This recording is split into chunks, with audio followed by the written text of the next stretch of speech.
ప్రభునామమునకు స్తోత్రములు. క్రీస్తునందు ప్రియమైన దేవుని బిడ్డలారా, మరొకసారి మనమంతా ఈ రీతిగా కలుసుకోవడానికి ప్రభు మనకు సహాయం చేశారు. అందును బట్టి ఆ దేవాది దేవునికి స్తోత్రాలు చెప్తూ ఈ సమయంలో ఒక వాక్య భాగాన్ని మనం ధ్యానం చేద్దాం. బైబిల్ గ్రంథంలో సామెతల గ్రంథము 8వ అధ్యాయం 17వ వచనాన్ని చదువుతాను, వినండి. నన్ను ప్రేమించు వారిని నేను ప్రేమించుచున్నాను. దేవుని బిడ్డలారా, దేవుణ్ణి ఎవరైతే ప్రేమిస్తున్నారో వారిని దేవుడు ప్రేమిస్తాను అని వాక్యము చెబుతుంది. ఈ లోకములో దేవుని కంటే దేనిని మనము ప్రేమించినా మనము దేవుని బిడ్డలము కాలేము. యేసు ప్రభు వారు ఈ లోకంలో జీవించినప్పుడు ఆయన ఒక మంచి మాట చెప్పాడు. నాకంటే ఎక్కువగా మీరు దేనిని ప్రేమించినా మీరు నా వారు కారు అని ఆయనే చెప్పాడు. కనుక సోదరులారా, ఈ లోకంలో దేవుని కంటే ఎక్కువ దేనిని ప్రేమిస్తున్నామో ఒకసారి ఆలోచన చెయ్యి.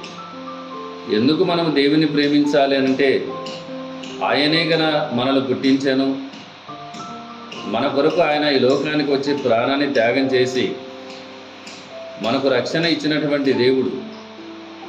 ఈరోజు మనం భూమి మీద బ్రతికి ఉన్నాము అని అంటే ఆయన చూపినటువంటి ప్రేమ, ఆయన కృప. కనుక మీరు ఆయనని ప్రేమించకపోతే ఎలా? కనుక మొదటి స్థానము దేవునికే మనం ఇవ్వాలి. ఆయనను ప్రేమించే వారిని దేవుడు ప్రేమిస్తాడు. కనుక దేవుని నువ్వు ప్రేమించకపోతే బైబిల్ చెప్తుంది, పౌలు గారు అంటారు, ఎవడైనాను దేవునిని ప్రేమించకపోతే వాడు శపింపగడుగాక అని వ్రాయబడి ఉంది. కనుక సోదరులారా, దేవుణ్ణి ప్రేమిద్దాము. ఆ తర్వాత ఆయన మనల్ని ప్రేమిస్తాడు. ప్రాముఖ్యంగా మనం ఆయనను ప్రేమించలేదు, ఆయనే మనల్ని ప్రేమించాడు అనే విషయం బైబిల్ చెప్తుంది.